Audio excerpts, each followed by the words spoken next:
श्रीमद् भगवद गीता के दूसरे अध्याय में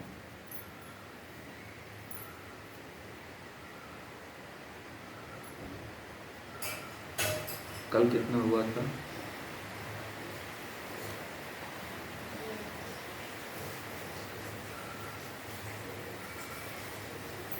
59 तक हो गया था ना।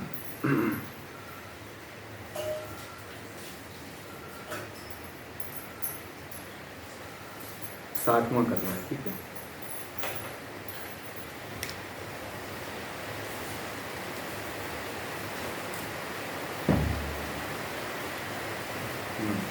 लेक्चर से शुरू करना। कोई पढ़ेंगे? कोई पढ़ना चाहेंगे इस श्लोकों को? बोलिए बोलिए बिना। हाँ पढ़िए पढ़िए, जब आप रहें तो पढ़ ही दीजिए। 60 से लेकर के हाँ आगे तक पढ़िए।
बहुत अच्छा, ठीक है ठीक है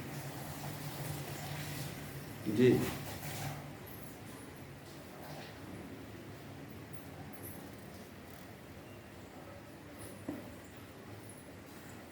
ये कौन सा 62 वाला? संगतेषु उपजायते, संगतेषु उपजायते।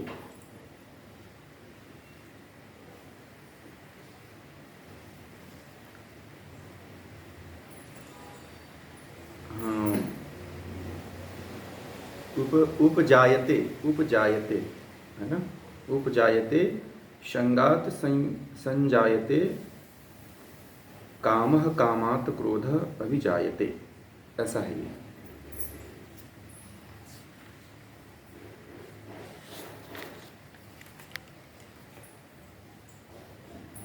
हैं?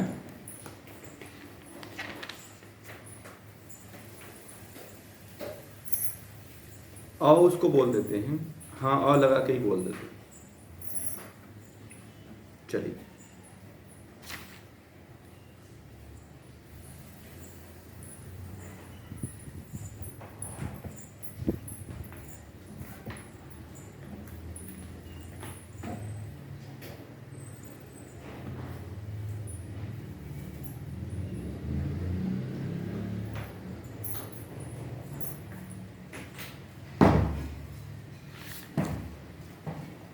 ठीक है, चलिए अब जाते हैं।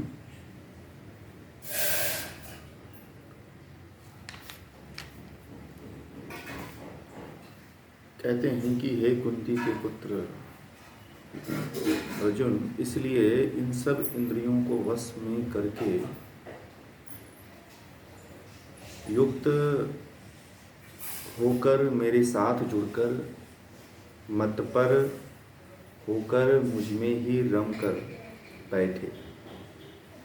जिस व्यक्ति की इंद्रियां उसके बस में हैं, उसकी प्रजा मतलब बुद्धि स्थिर हो जाती है। भगवान श्री कृष्ण कह रहे हैं कि बुद्धिमान मनुष्य के यत्न करने पर भी ये स्वभाव वाली जो इंद्रियां हैं वह बलपूर्वक उसके मन को हर लेती हैं, विवश कर लेती हैं। अगर आप कितना प्रयास करते हो कि मेरे मन की इंद्रियां बस में हो जाए, ऐसा करते हैं ना प्रयास आप लोग, बहुत प्रयास करते हैं कि मैं अपनी इंद्रियों को वश में कर लूँ, हैं? परंतु क्या होता है, आपकी इंद्रियां वश में नहीं हो पाती। वह क्या करती हैं, इंद्रियों के जो विषय हैं वह आपको बलात् जो है अपने तरफ हर लेती है। जैसे भगवान श्री कृष्ण ने एक उदाहरण दिया था। एक उदाहरण है कि जैसे नाव है, समुद्र में नाव होती है, जिस तरफ हवा चलता है उसी तरफ नाव जो है बिन पतवार की बहती चली जाती है। वैसे ही हमारा भी स्वभाव है, हम लोगों का भी स्वभाव ऐसे ही है कि हम लोग भी बिन अपनी नाव को बिन पतवार के ही छोड़ देते हैं, उसको कंट्रोल नहीं करते। जब तक आप उसको कंट्रोल नहीं करोगे, जब तक आप उसको रोकोगे नहीं, तब तक वह बहती हुई चली जाएगी। ऐसे ही इंद्रियों के विषयों की तरफ कभी आँख की तरफ चली गई, कभी नाक की तरफ चली गई, कभी कान की तरफ चली गई। ऐसे ही इंद्रियां हमारी विषयों की तरफ दौड़ती हुई, भागती हुई, भटकती हुई चली जाती। तो कहते हैं कि तू क्या कर, तू इंद्रियों को कहीं तुम लगाते हो ना कि मैं चलो कहीं मंदिर में चला जाता हूँ, कहीं बिंदु पे एकाग्रचित कर लेता हूँ, किसी मूर्ति पे लगा करके अपने इंद्रियों को बस में कर लूँ, परंतु ऐसा नहीं होता है। आप कितना भी प्रयास कर लो, इंद्रियां भटक ही जाती हैं। तो फिर क्या करोगे? फिर आप उस समय जो है, कहा जाता है कि उस समय व्यक्ति को जो है क्या करना चाहिए, ईश्वर का ध्यान करना चाहिए। मुझ पर, इसमें उन्होंने कहा है कि मुझ पे ध्यान अर्पित कर, मुझ में ही रम कर बैठ, यानी कि परमात्मा में ही अपने आप को रमाओ, उन पे लगा दो। अगर इंद्रियों का वश करना है, वश में करना है इंद्रियों को, तो इंद्रियों को वश में करने के लिए हमेशा जो है परमात्मा की तरफ लगाने का प्रयास करना चाहिए। आप संसार में किसी भी वस्तु की तरफ यदि लगाते हो तो भटक जाओगे, और जहाँ नहीं जाना है वहाँ बह जाओगे आप। ठीक है, इसलिए क्या करना चाहिए, इंद्रियों को भटकने से रोकने के लिए फिर क्या करना चाहिए? एक विषय है कि परमात्मा का ही चिंतन करो, बाकी और किसी का चिंतन करो ही मत।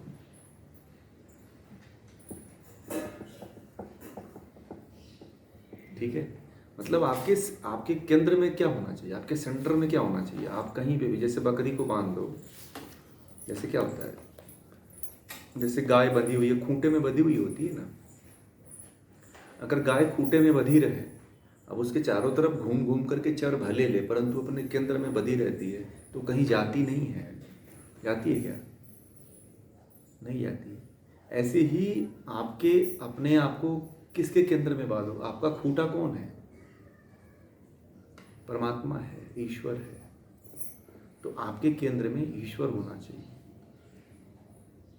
आपके केंद्र में ब्रह्म होना चाहिए, तब जा करके आप रोक पाओगे ईश्वर। ठीक है, अगर आप बिना गाय को बांधे हुए छोड़ दोगे ना, खूंटे से बिना बांधे हुए छोड़ दोगे, तो कहाँ जाएगी? बोलिए, हैं? भटकेगी, दूसरे के खेत में जाएगी, दूसरे खेत में जाएगी, नुकसान करेगी, फिर आपको पुलिस वाला को भी बुलाएगा, आपके ऊपर भी केस करेगा, गाय को भी बांध के लेके जाएगा।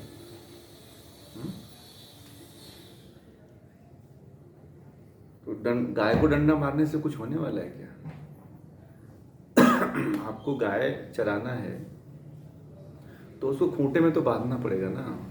यही हम करते हैं कि गाय को मारते हैं। हमारी शासन प्रणाली भी वही है कि गाय को मारती है क्योंकि गाय खा रही है। जरूरी है कि गाय को कहाँ बांध दो? खूंटे में बांध दो। तो खूंटा कौन है? खूंटा परमात्मा है।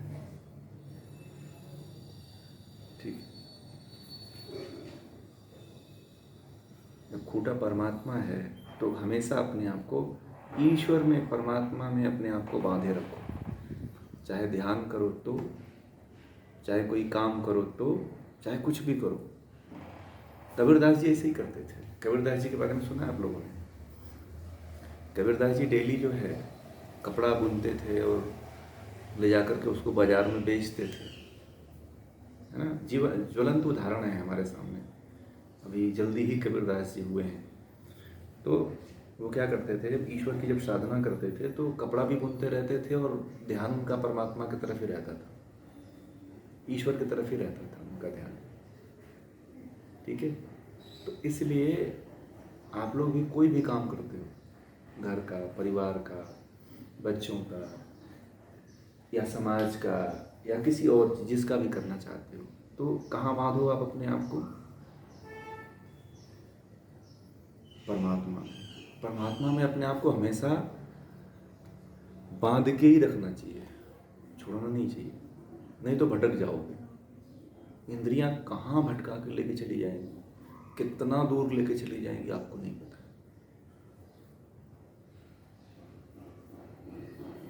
ठीक है। तो यही बात भगवान श्री कृष्ण जी कहते हैं कि उसमें उसको वश में करना पड़ेगा। अगर जो यह कर लेता है उसी को कहते हैं कि वही स्थिर बुद्धि वाला है, उसी की बुद्धि स्थिर रहती है। जो ऐसा नहीं कर पाता है उसकी बुद्धि स्थिर नहीं होती है। आगे कहते हैं कि इंद्रियों के विषयों का ध्यान करते करते पुरुष का उन विषयों के साथ संग पैदा हो जाता है, एसोसिएशन हो जाता है। क्या हो जाता है? संग हो जाता है, एसोसिएट हो जाते हो, उसके साथ जुड़ जाते हो। अगर आप इंद्रियों के विषयों का बार बार ध्यान कर रहे हो कि कोई सुंदर स्त्री दिखी, उसके एक बार देख लिया आपने, उसका बार बार चिंतन कर रहे हो, तो क्या हो जाएगा? या फिर मान लीजिए गुलाब जामुन के बारे को देखा आपने बनते हुए मिठाई वाले की दुकान के ऊपर, तो आप उसके बारे में बार बार ध्यान करते हो कि बड़ी अच्छी मिठाई बना रहा था, गरम गरम थी, ताज़ी थी। तो जब आपके मन में यह विचार आने, यह ध्यान आने लगता है, तो वह आपकी इंद्रियां जो हैं विषयों के साथ जो है, आत्मा जो है विषयों के साथ संलग्न जुड़ जाती है। जब आत्मा आपके विषयों के साथ जुड़ जाती है तो क्या हो जाता है? विषयों की लगातार संग से, एसोसिएशन से, ध्यान से उनके प्रति अटैचमेंट मतलब कामना पैदा हो जाती है, लगाव हो जाता है। फिर गुलाब जामुन से बहुत ज़्यादा लगाव हो जाता है। अगर डायबिटीज बढ़ जाए तो भी गुलाब जामुन नहीं छोड़ते, देखा जाएगा जो होगा, है ना। डायबिटीज कितना भी बढ़ जाए फिर भी आप कहते हो नहीं, देखा जाएगा, है ना। फिर क्या करते हो? डायबिटीज बढ़े उसका आपको ख्याल नहीं रहता है, देखा जाएगा जो होगा।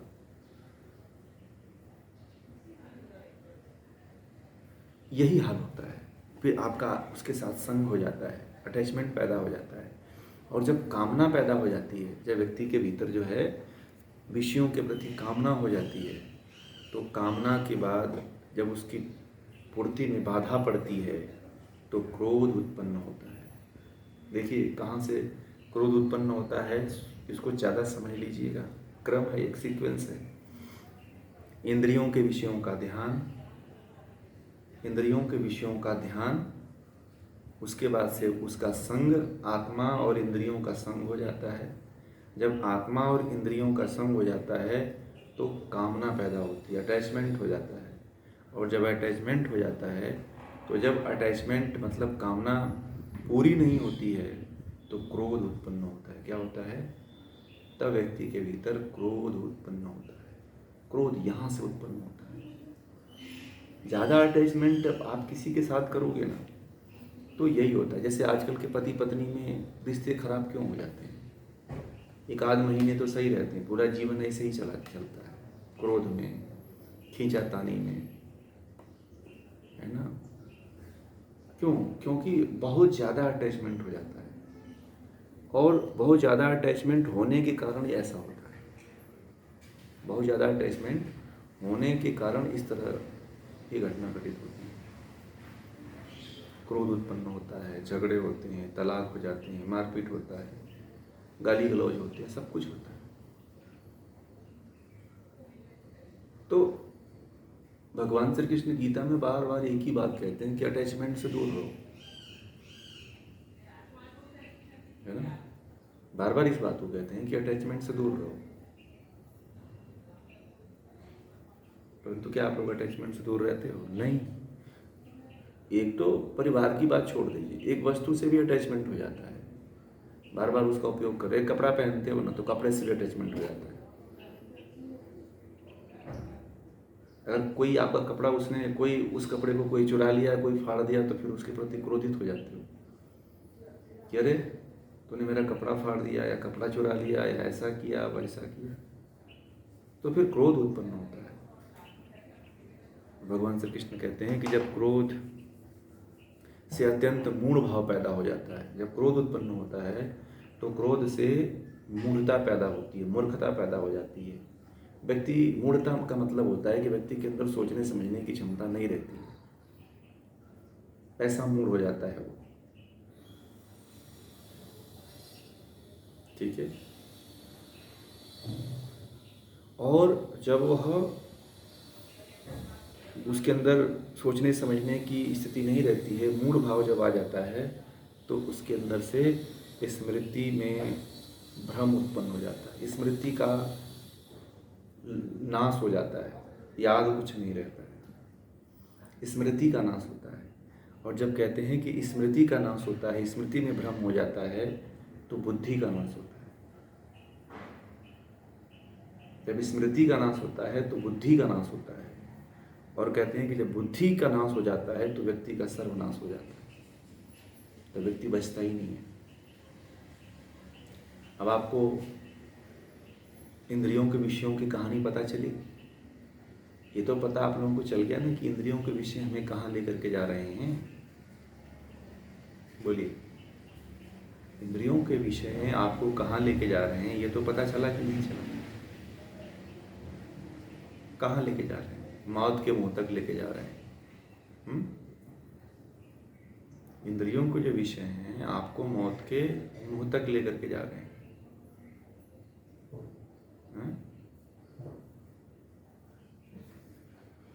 तो इसलिए इंद्रियों के विषयों की तरफ कितना भी लुभावने हो, कितना भी आपके प्रिय लगे, कितना भी आपको अच्छा लगे, उसकी तरफ जाओ ही मत, क्योंकि संग होगा, आसक्ति होगी, लगाव होगा, है ना। क्रोध उत्पन्न होगा, मूढ़ता आएगी, स्मृति का नाश होगा, स्मृति का नाश होगा, फिर बुद्धि का नाश होगा, फिर बुद्धि का नाश होगा। तो ये जो शरीर परमात्मा ने दिया हुआ है आपको मोक्ष के लिए, फिर ये शरीर का सर्वनाश हो जाता है, फिर इस शरीर का सब कुछ खत्म हो जाता है, ये शरीर फिर बचती ही नहीं है।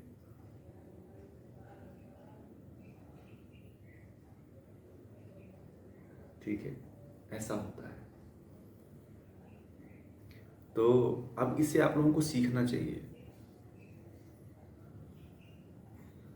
कि हमें जो है बार बार विषयों का चिंतन नहीं करना चाहिए, बार बार विषयों का ध्यान नहीं करना चाहिए, और बार बार उनसे अगर उनके ऊपर टिके रहोगे तो झगड़ा पैदा होगा, विद्वेष पैदा होगा, है ना, बुरी भावनाएं पैदा होगी, कामनाएं पैदा होगी, गलत विचार आएंगे, गलत भाव आएंगे, इस तरह के विचार भाव उत्पन्न होते रहते हैं।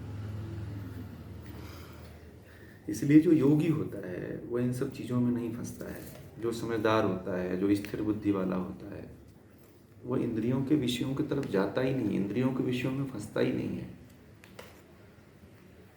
आप लोगों को नहीं लगता है कि इंद्रियों के विषय की तरफ जाना चाहिए कि नहीं जाना चाहिए? हमें तो पता ही नहीं है कि इंद्रियों के तरफ हम कब चले गए, ऐसी स्थिति है। जाने की बात तो छोड़ दीजिए, ये तो पता भी नहीं चलता है कि हम इंद्रियों में कहाँ तक बह गए। ऐसा होता है कि नहीं होता है? और कितनी गहराई में सोचते चले गए, कितना डीपली हम चले गए, ये भी नहीं पता चलता है। ठीक है।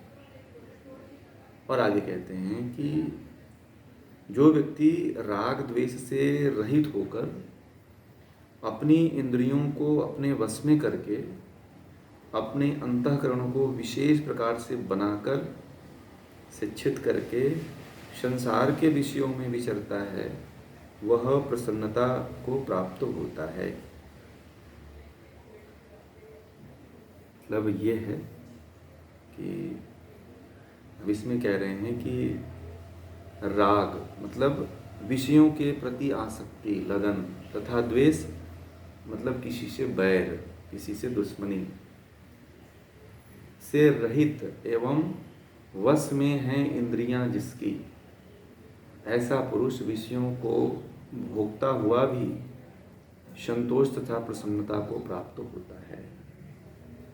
ठीक है, मतलब कि जो राग द्वेष से रहित हो गया है, जिसके अंदर राग द्वेष नहीं है, जिसके अंदर राग द्वेष मिट गए हैं, तो अपनी इंद्रियों को अपने वश में करके, जिसके अंदर राग द्वेष नष्ट हो जाते हैं, वह अपनी इंद्रियों को अपने वश में करके अपने अंतःकरण को विशेष प्रकार से बना कर उनको शिक्षित करके संसार के विषयों में विचरता है, वह प्रसन्नता को प्राप्त होता है।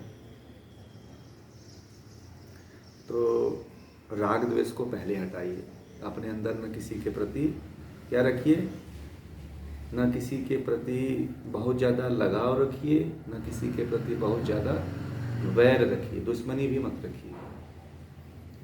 तो जो आपके अनुकूल लगता है तो उसके साथ बड़ा प्रेम कर लेते हो, जो आपके अनुकूल नहीं लगता है उसके साथ बड़ा घृणा का भाव रख लेते हो। तो इस तरह की भावना नहीं होनी चाहिए। इस तरह की जो भावना होती है वो बड़ा खतरनाक होती है। ठीक है, और कहते हैं कि इंद्रियां जिसकी मतलब इंद्रियां जिसकी वश में है, न राग है न द्वेष है, इंद्रियां जिसकी वश में है, ऐसा पुरुष विषयों को भोगता हुआ भी विषयों में फंसता नहीं है और संतोष तथा प्रसन्नता को प्राप्त होता है। वह प्रसन्न हो जाता है क्योंकि न राग करता है न द्वेष करता है। देखिए, जीवन में जो अप्रसन्नता उत्पन्न होती है, जो संतोष हमें नहीं प्राप्त होता है, वह जो है विषयों में जो है नहीं भटकता है, ज़्यादा जो है राग द्वेष में नहीं फंसता है। जो व्यक्ति बहुत ज़्यादा किसी से कामना कर लेता है, जो व्यक्ति बहुत ज़्यादा किसी से द्वेष कर लेता है, तो वो कभी सुखी नहीं हो पाता है, कभी उसको संतोष की प्राप्ति नहीं होती है, कभी उसे प्रसन्नता की प्राप्ति नहीं होती है, वो भटकता ही रहता है। उसके जीवन में ऐसे ही घटना घटित होती रहती है कि वो कभी प्रसन्नता को नहीं प्राप्त होता। तो राग और द्वेष, लगाव और दुश्मनी मत रखो आप। चाहे परिवार में भी बहुत ज़्यादा किसी से लगाव मत रखो और किसी से बहुत ज़्यादा घृणा भी मत करो। परिवार में अभी घृणा करते हैं कि नहीं करते? कोई आपके अनुकूल लगे तो उससे बहुत ज़्यादा लगाव रखते हैं, कोई आपके अनुकूल नहीं बन पा रहा है तो उससे घृणा करने लगते हैं, उससे द्वेष करने लगते हैं। होता है कि नहीं होता ऐसा? तो इस तरह के व्यक्तित्व को भगवान श्री कृष्ण कहते हैं कि वह जो व्यक्तित्व है, वह व्यक्ति है, या हे अर्जुन तेरे अंदर यह भावना है तो तू कभी प्रसन्नता को नहीं प्राप्त हो पाएगा, तेरे भीतर कभी संतोष भी नहीं घटित हो पाएगा, तेरा जीवन इस कदर हो जाएगा। ठीक है, और आगे कहते हैं कि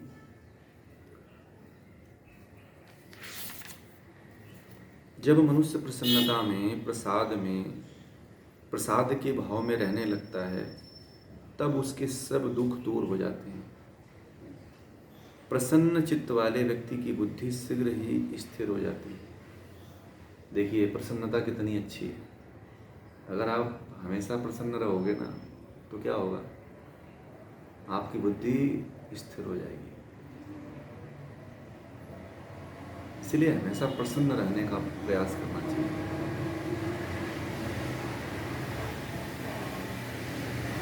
अगर इस भाव को अपने अंदर विकसित कर लिया आपने, मतलब संतोष और प्रसन्नता का भाव अपने अंदर आपने विकसित कर लिया, तो आपके दुखों का नाश हो जाता है और प्रसन्नचित व्यक्ति की बुद्धि जो है ना, स्थिर बुद्धि, प्रज्ञा बुद्धि हो जाती है। तो प्रसन्न तो लगभग सभी लोग रह सकते हो कि नहीं रह सकते हो? बोलिए। प्रसन्न रहने में कोई दिक्कत है क्या? प्रसन्न रह सकते हैं भाई, प्रसन्न रहने में कोई दिक्कत नहीं। प्रसन्न रहिए, कौन रोकता है आपको प्रसन्नता से?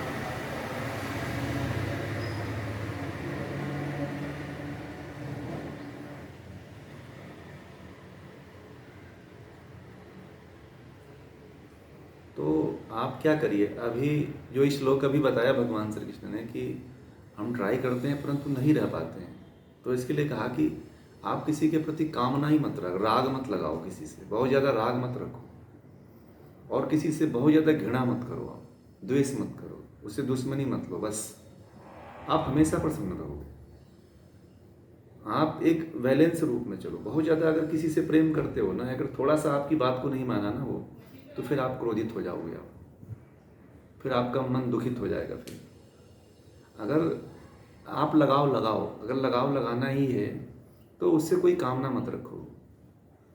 जिस व्यक्ति के प्रति आप लगाव लगा रहे हो उस व्यक्ति से आप मतलब एक चवन्नी भी कामना मत रखो कि ये मेरे प्रति कुछ करेगा या हाँ हाँ कुछ रिटर्न नहीं चाहिए, बस यही भाव रखिए। और किसी से द्वेष भी मत करिए, किसी से घृणा भी मत करिए। क्यों करना भाई? सब अपनी अपनी कर्मों से जी रहा है व्यक्ति, तो मैं घृणा क्यों करूं? अगर वह गलत है तो उसका फल उसको परमात्मा देगा। जैसे कभी कभी क्या होता है कि अगर कोई बुरा व्यक्ति होता है तो हम उसको देख करके उससे घृणा करने लगते हैं। ऐसा होता है कि नहीं होता है? वो हमसे दुश्मनी नहीं किया है फिर भी हम उसे देख के घृणा करते हैं। होता है कि नहीं होता है? अगर आपके अंदर ये भाव बना रहता है तो आप प्रसन्न नहीं रहते हो, दुखित हो जाते हो। क्रोध का भाव वहाँ पे आ जाता है, ईर्ष्या का भाव आ जाता है, पूर्वाग्रह की भावना आ जाती है कि वो तो व्यक्ति गंदा है। अरे आपके साथ नहीं किया है, हाँ वो एकदम जो गंदा है, जो एक जिसका स्वभाव ही गंदा है, ठीक है, तो फिर तो उसको उसका अवॉइड करो। अवॉइड मतलब उपेक्षा की भावना रखो। महर्षि पतंजलि ने कहा है कि जो गलत है, जो दुष्ट है, उसके प्रति उपेक्षा की भावना रखो। अवॉइड करो, ना उसके बारे में बात करो, ना उसके बारे में अच्छी बात करो, ना बुरी बात करो। जहाँ है उसको वहीं छोड़ दो, ये है उपेक्षा। तो आप किसी से न राग करो, न किसी से द्वेष करो। बस आप देखो आपके अंदर प्रसन्नता वैसे ही बनी रहेगी।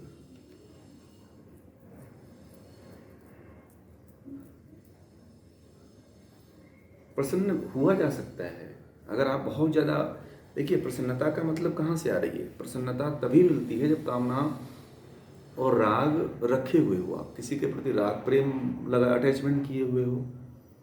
बहुत ज़्यादा अटैचमेंट कर देने से, जैसे कि पति पत्नी में झगड़े क्यों हो जाते हैं? इसलिए हो जाते हैं कि हम बहुत ज़्यादा कामना कर लेते हैं कि मैं तो इससे इतना प्रेम करती हूँ और इसने ये नहीं किया तो मैं अब तो तोड़ ही दूंगा शादी। इतना अटैचमेंट हो जाता है, इतनी अपेक्षा हो जाती है कि हम शादी कर लेते हैं तो हमारी अपेक्षाएं 100 गुना बढ़ जाती हैं। अगर उस अपेक्षाओं में एक भी हमारी अपेक्षाएं नहीं पूर्ण हो पाती हैं तो या तो हमारा रिश्ता ऐसा हो जाता है कि फिर तोड़ो तो तोड़ो, तुम इस तरफ, तुम मैं इस तरफ। इसलिए अटैचमेंट नहीं होना चाहिए। हो तो हो, नहीं हो तो ना हो।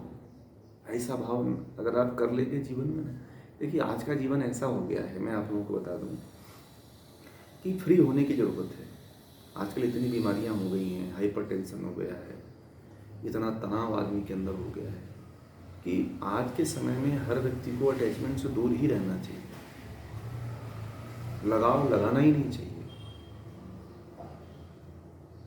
ठीक है, अगर ऐसा आपके अंदर भाव आ गया ना, इस तरह का आपके अंदर भाव विकसित हो गया, तो समझ जाओ कि कभी किसी से दुख ही नहीं होगा, न पति से, न बच्चों से, न समाज से, न और किसी से। फिर होगा ही नहीं, फिर प्रसन्न ही रहोगे, फिर मन मस्त फकीरी हो जाएगा फिर आपका।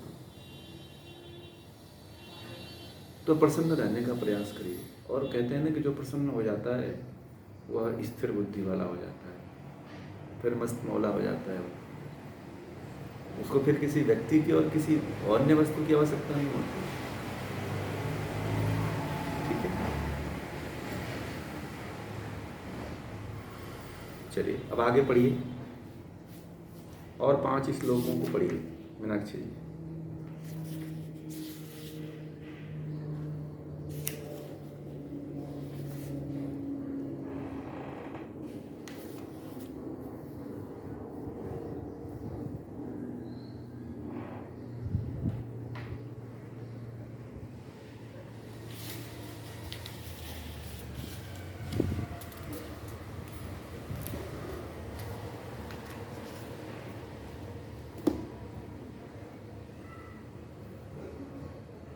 वामसी।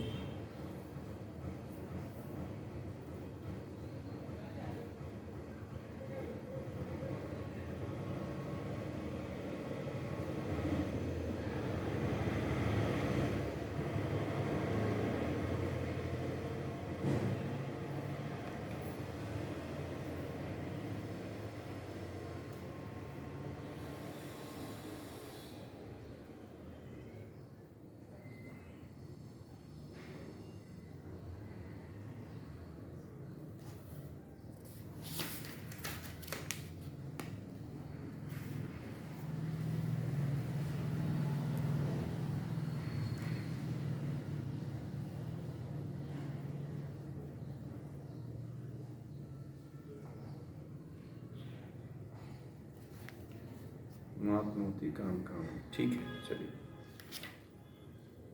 आगे भगवान श्री कृष्ण कह रहे हैं कि ऐसे जो है,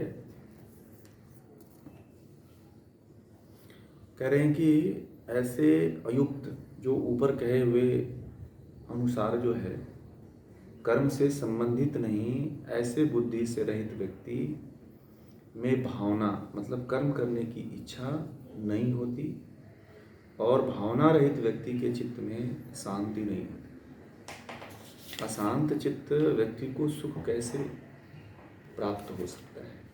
मतलब ये कह रहे हैं कि जो व्यक्ति ब्रह्म के साथ युक्त अर्थात जुड़ा हुआ नहीं है।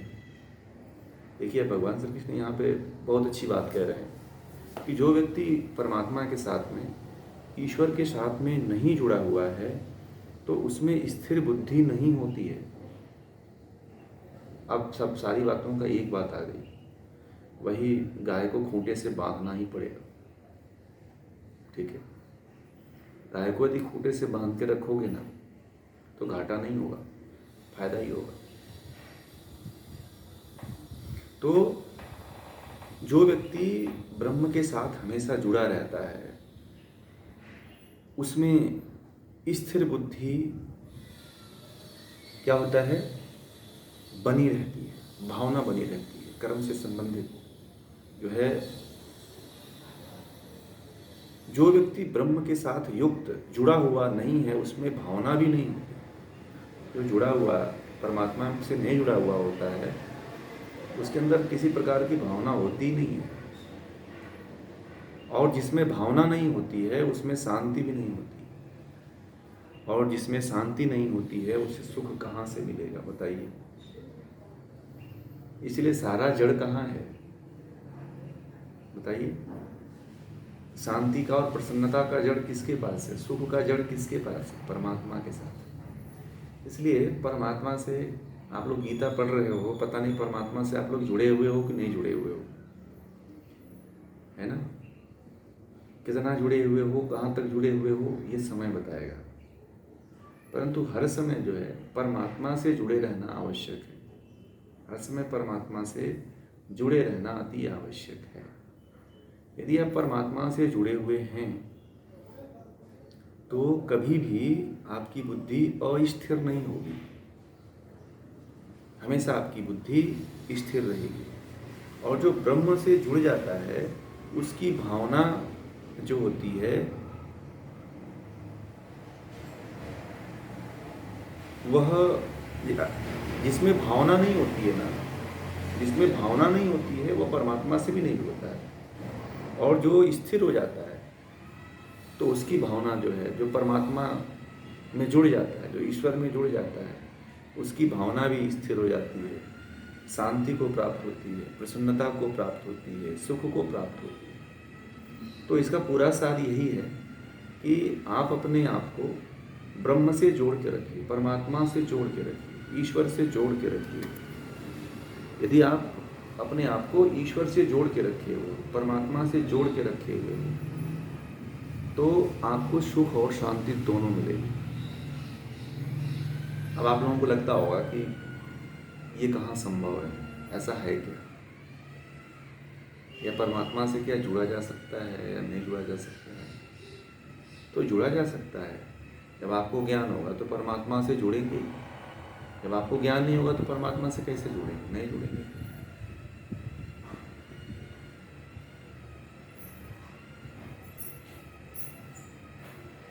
इसलिए परमात्मा से जुड़ करके रहना जरूरी है। तो परमात्मा से जुड़ करके रहने के लिए कौन से शास्त्र पढ़ना चाहिए? गीता को समझना चाहिए, ईश्वर के स्वरूप को समझना चाहिए, आत्मा को समझना चाहिए, दर्शनों को पढ़ना चाहिए, योग के ग्रंथों को जानना चाहिए, समाधि लगाना चाहिए। तब जाकर के आप परमात्मा से जुड़ पाओगे। और जब तक परमात्मा से नहीं आप जुड़ेंगे तब तक आपके जीवन में किसी भी प्रकार की कोई सुख और शांति नहीं मिल सकती है। ठीक है।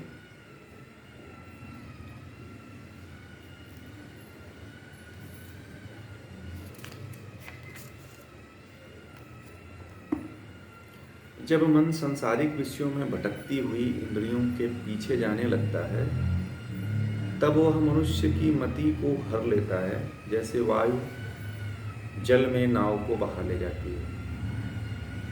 67 नंबर का जो सूत्र है उसमें भगवान श्री कृष्ण कह रहे हैं कि जब मन सांसारिक विषयों में बहुत ज़्यादा भटकता है ना अर्जुन, जब मन जो है सांसारिक विषयों में बहुत ज़्यादा भटकता है तो इंद्रियों के पीछे जाने लगता है। और जब इंद्रियों के पीछे जाने लगता है तो मनुष्य की जो मति होती है, मति को जो है इंद्रियां जो हैं हर लेती हैं, मन को हर लेती हैं। और जब मन हर लेती हैं तो जैसे मैंने कहा अभी नाव का उदाहरण दिया, जैसे हवा नाव को बहा ले जाती है, उसी तरह से इंद्रियां भी अपने विषयों की तरफ मन को बहा ले जाती हैं। इसलिए मन को इंद्रियों के विषयों की तरफ नहीं जाने देना चाहिए, मन को बार बार विषयों की तरफ जाने से रोकना चाहिए। महर्षि पतंजलि ने कहा है कि इंद्रियों को बार बार विषयों की तरफ जाने से रोकना चाहिए। बार बार जब जाए इंद्रियां विषयों की तरफ से रोकिए, जब जाए इंद्रियां विषयों की तरफ से रोकिए, इस तरह का प्रयास करिए। और यह एक दिन में संभव नहीं है, इसको आपको करने में बहुत समय लगेगा। आपको सत्संग में रहना पड़ेगा, ज्ञान से जुड़ना पड़ेगा, शास्त्रों का थोड़ा अध्ययन करना पड़ेगा। तो थोड़ा उसके बाद आपके अंदर धीरे धीरे जो है क्षमता आने लगेगी और तब आप मन को कंट्रोल कर लोगे, इंद्रियों के विषयों से मन को हटा लोगे।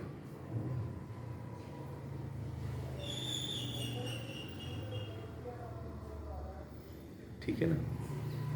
तो बहुत ज़रूरी, ये महत्वपूर्ण हो जाता है कि पहले मन को वश में करो, मन को इंद्रियों के विषयों की तरफ मत जाने दो, कान के तरफ, नाक की तरफ, आँख के तरफ, त्वचा के तरफ मत जाने दो। रस रक्त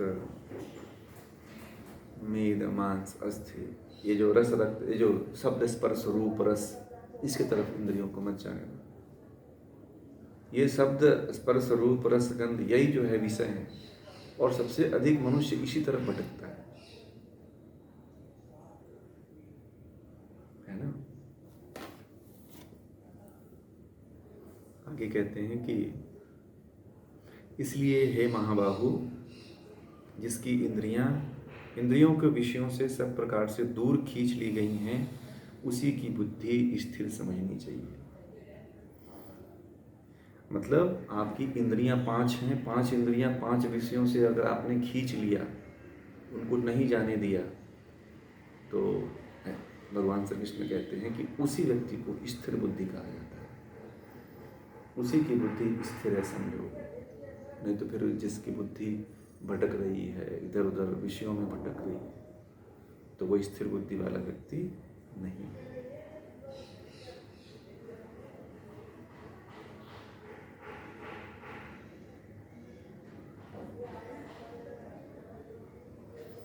तो जब भी आपकी इंद्रियां विषयों की तरफ जा रही हैं, तो क्या करोगे आप लोग वहां पे?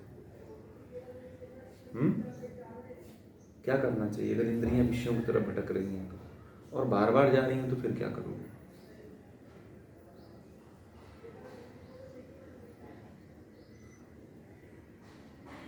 हाँ, सबसे अच्छा है परमात्मा का चिंतन करिए। एक बहुत अच्छा उपाय है कि परमात्मा का चिंतन करिए और उनको रोकिए, जाने से बार बार रोकिए। जैसे आप नल का पानी, नल में पानी गिर रहा होता है तो नल को थोड़ा टाइट कर देते हैं, तो पानी नहीं गिरता है। उसी प्रकार मन की इंद्रियां अगर विषयों की तरफ ज़्यादा दौड़ रही हैं, तो आपको टाइट करना पड़ेगा, मन को रोकना पड़ेगा। ठीक है? जब तक आप नहीं करोगे तब तक ये क्रम चलता रहेगा, भटकना चालू रहेगा, भटकते रहोगे।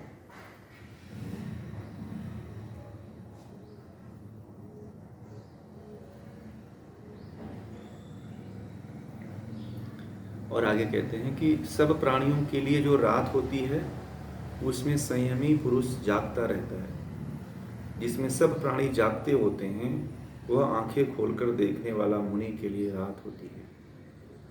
मुनि किसको कहा गया था बताइए? मुनि की अभी परिभाषा बताई गई थी ना, मुनि कौन है?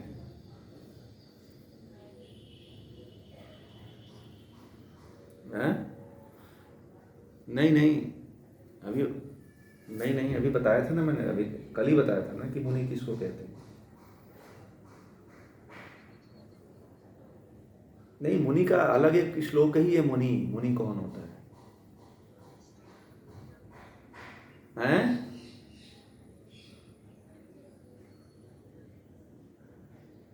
क्या बोला शुभांजलि जी? एक बार और बोलिए।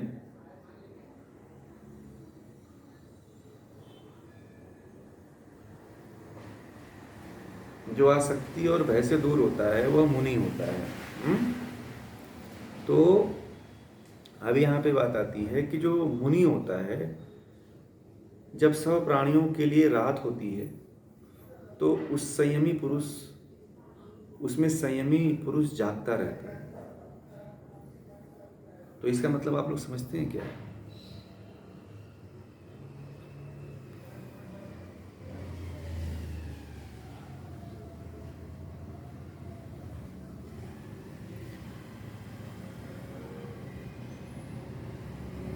नहीं नहीं नहीं,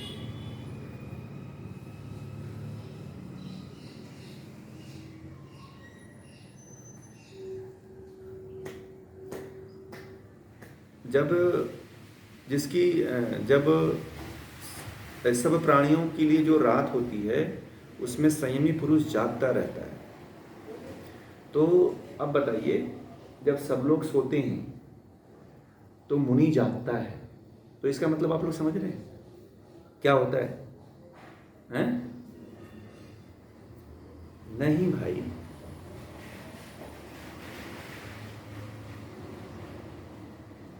हैं?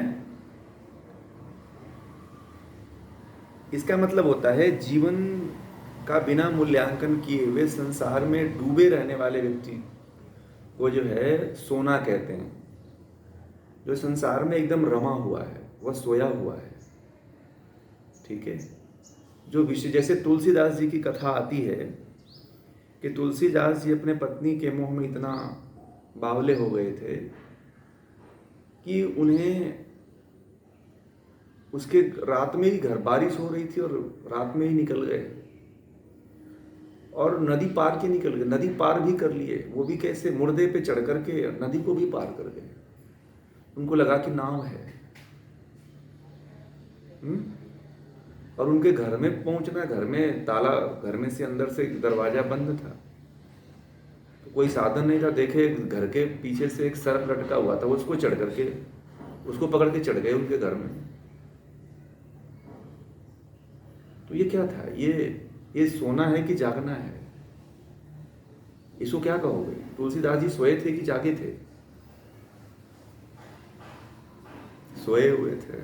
तो यही कहते हैं कि जो मुनि होता है, मुनि जो होता है वह जागता है और संसार के व्यक्ति सोते हैं। जैसे मान लीजिए मैंने एक दिन कहा था कि आप मोबाइल का चार्जर लगाते हो, रात को सोते हो तो मोबाइल का चार्जर लगा देते हो, तो आप और मोबाइल का स्विच ऑन करना भूल जाते हो। आपको लगा कि दिन भर रात भर मेरा मोबाइल चार्ज हुआ, और सुबह देखे तो मोबाइल स्विच ऑफ हो गया। तो ये क्या है? इसी को जो है, जो प्राणी होता है वो सोया हुआ है, जागा नहीं है वो, ठीक है। इसी को सोना कहते हैं। और जो मुनि होता है वह दिन में भी जागता है। जब सब लोग जागते हैं तो उसकी रात्रि होती है। बोलिए।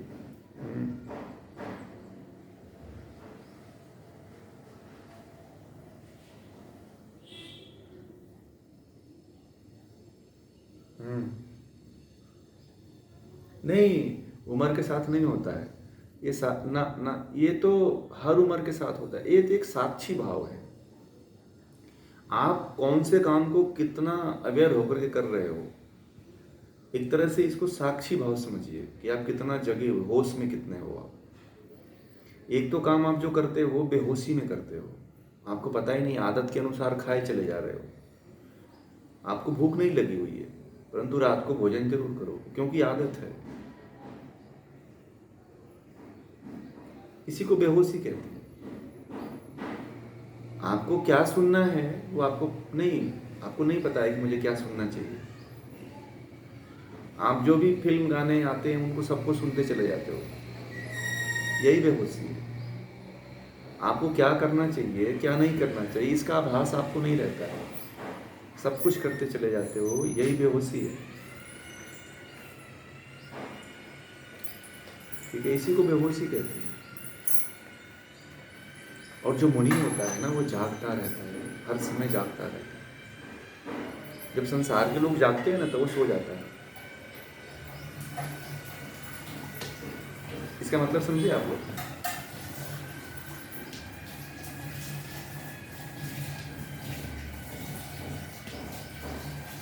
क्योंकि जो संसार का जागना मतलब कि जब संसार के प्राणी, जब तक जिस संसार को लोग कहते हैं कि ये सत्य है, ये संसार सत्य है, कि दुनिया के भोग, दुनिया में परिवार, मोह, माया, ये सब हमारा है, तो मुनि कहता है कि मैं उस समय तक दुनिया जागती है तो मैं उस समय सो जाता हूँ।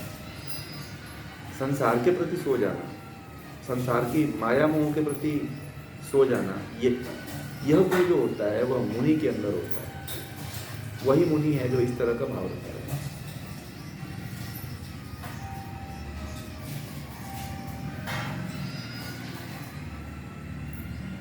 बात समझ में आ गई कि सोना जागना किसको कहते हैं? आप लोग सभी लोग अभी सब सोए हुए हो, इसमें से पता नहीं कितने लोग जागे हुए हैं, ये नहीं पता। हम भी सोए हुए हैं। कोई भी काम हम जागते हुए नहीं करते हैं।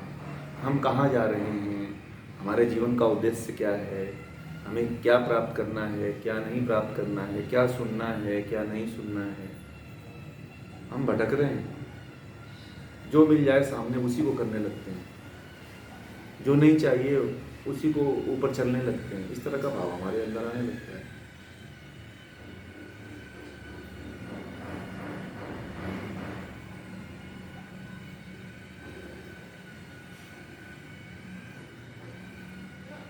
तो ये है सोना जागना, ठीक है। आगे कह रहे हैं कि चारों ओर से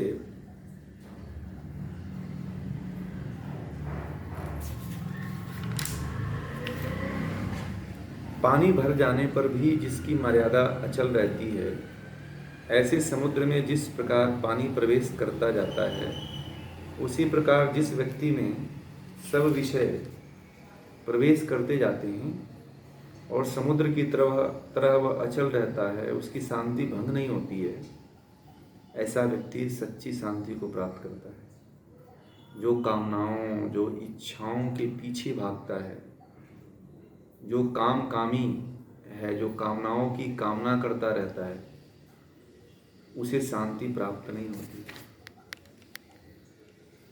जैसे समुद्र को देखा है आप लोगों ने, समुद्र में सभी नदियों का पानी जाता है कि नहीं जाता है? परंतु क्या समुद्र भरता है क्या? बोलिए, नहीं भरता है ना। उसको कोई फर्क नहीं पड़ता है कितना भी नदी का पानी आ जाए। वह अभी एक आप तालाब में पानी भरते जाओ, ऊपर पानी होकर के बहने लगता है। परंतु जब हम समुद्र में जब पानी को देखते हैं तो समुद्र में कोई परिवर्तन नहीं होता है। और इसी प्रकार जो व्यक्ति में सब विषय प्रवेश करते जाते हैं तो वह समुद्र की तरह अचल रहता है। उसके पास काम आए, क्रोध आए, लोभ आए, मोह आए, मद आए, मात्सर्य आए, कोई प्रभाव नहीं पड़ता है उसके। वह अचल रहता है, वह हटता नहीं है उस जगह से, स्थिर रहता है।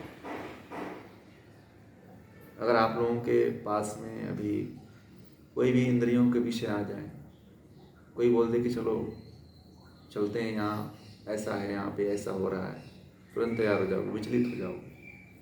कोई कह देगा कि चलो ये काम कर लेते हैं, ऐसा कर लेते, तुरंत विचलित हो जाओगे, तुरंत भटक जाओगे।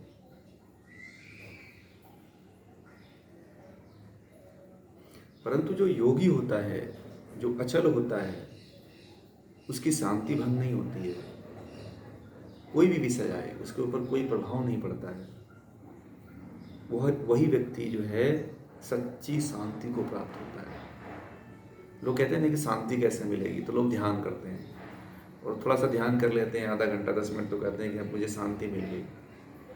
शांति मिल पाएगी क्या? बताइए, ध्यान करने की अवस्था में आजकल के लोग हैं?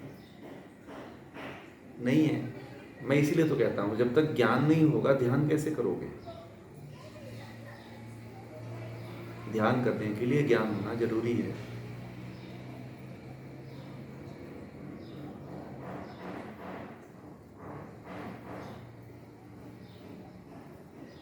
और जो व्यक्ति कामनाओं और इच्छाओं के पीछे ही भागता रहता है ना, कामना करता रहता है, उसको तो कभी शांति मिलती ही नहीं। ये नोट कर लीजिए। आप लोग यदि कितना भी विषय के पीछे भागे, कभी शांति नहीं मिलेगी।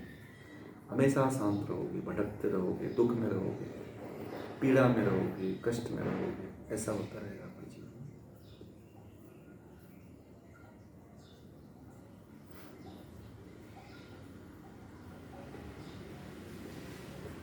ठीक है,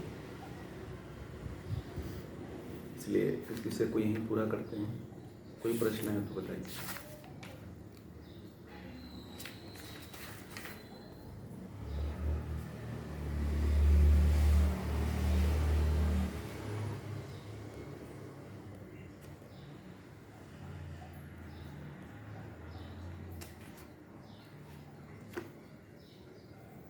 दूसरा अर्थ, इसका दूसरा अर्थ है ना, इसका दूसरा अर्थ है। सोना जागने का अर्थ दूसरा है।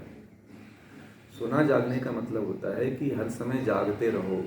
जागने का मतलब है कि आत्मिक रूप से जागते रहो।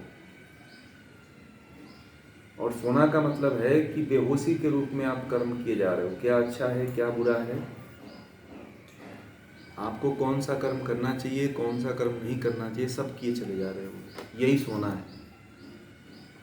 और जागना यह है कि आप होश पूर्वक काम कर रहे हो, बेहोशी में नहीं कर रहे हो।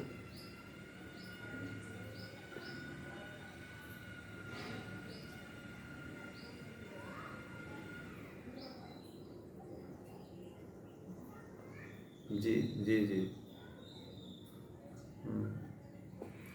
वो भी एक जागना है, वो भी एक जागना है, वो भी एक ध्यान है। तो आप जब चलो तो देखो कि हमारे पैर के नीचे चींटियां तो नहीं। आप बेहोशी में तो नहीं पैर बढ़ाए जा रहे हो, दूसरे को खींचते चले जा रहे हो, दबाते चले जा रहे हो। आपकी हर एक एक्टिविटी, आपकी हर एक हाथ से कार्य, पैर से कार्य, मुंह से कार्य, आपके वाणी से, आपके मन से, जो भी हो, आप उसको देखो कि क्या मेरी स्थिति सही दिशा में जा रही है कि नहीं जा रही है, मैं सही दिशा में जा रहा हूँ कि नहीं जा रहा हूँ, इसको आप पहले देखो।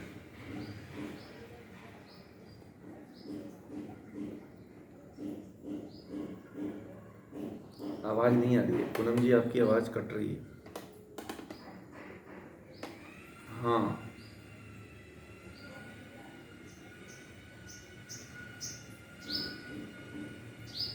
हाँ, इसीलिए जाता है ना। और आप बेहोशी में लगभग, आप अभी आप देख लो, सुबह से लेकर शाम तक ऐसे कर्म होते हैं आपके जो नहीं होने चाहिए, है ना। आप एकदम सम्यक कर्म नहीं करते हो जो एकदम होना चाहिए कर्म। बिना मतलब के भी कुछ काम कर रहे हो, बिना मतलब के भी बोले चले जा रहे हो, बिना मतलब के भी बातें करते चले जा रहे हो, जो नहीं करना चाहिए, जो आपके लिए उपयुक्त नहीं, वो भी कर्म करते चले जा रहे हो, वह सोने के कारण।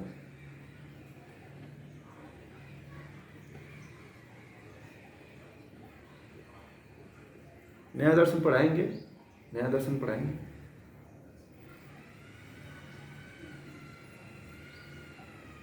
तो इस चीज़ को आप देखा करिए कि मैं कितना होश में हूँ। जैसे मैंने एक उदाहरण बता दिया आपको कि आप जब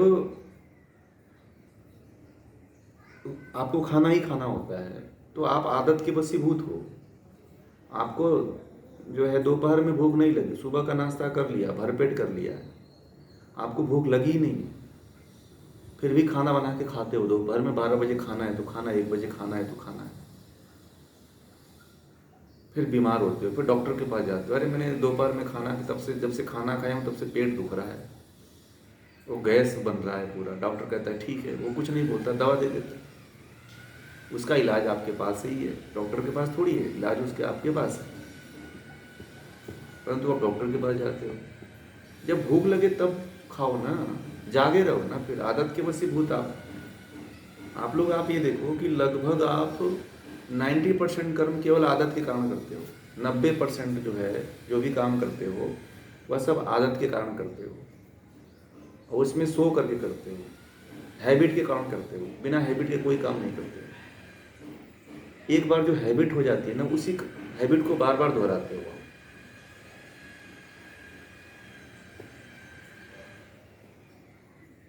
फिर उसमें सुधार करने की जब बात कही जाती है तो कहते हो कि मुझसे तो हो ही नहीं पाएगा ये। यही इसी को सोना कहते हैं, और जागना उसको कहते हैं कि मुनि वही है जो हर काम को, एक पैर भी रखता है ना तो वो देखता है कि मेरा पैर कहाँ पड़ रहा है, एक शब्द भी निकालता है तो ये तौल के निकालता है कि मैं शब्द बोलूं तो क्या बोलूं।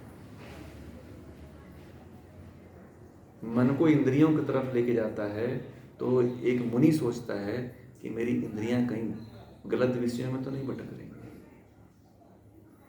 ऐसे ऐसा मुनि होता है। इसलिए हमारे देश में मुनि का बड़ा सम्मान होता था। मुनि जागे पुरुष को कहते हैं, सोए पुरुष को मुनि नहीं कहते हैं। आजकल तो नकली मुनि हो गए, आपसे बात करेंगे इतने क्रोधित हो जाएंगे कि मतलब पूछो मत। मैं एक मुनि है, मैं उनको जानता हूँ, उन्होंने भी मुनि अपने नाम के आगे मुनि लिखते हैं। जब वो बात करते हैं, कुछ ऐसी बातें आ जाती तो बहुत तेज क्रोधित हो जाते हैं और गुस्से में हो जाते हैं।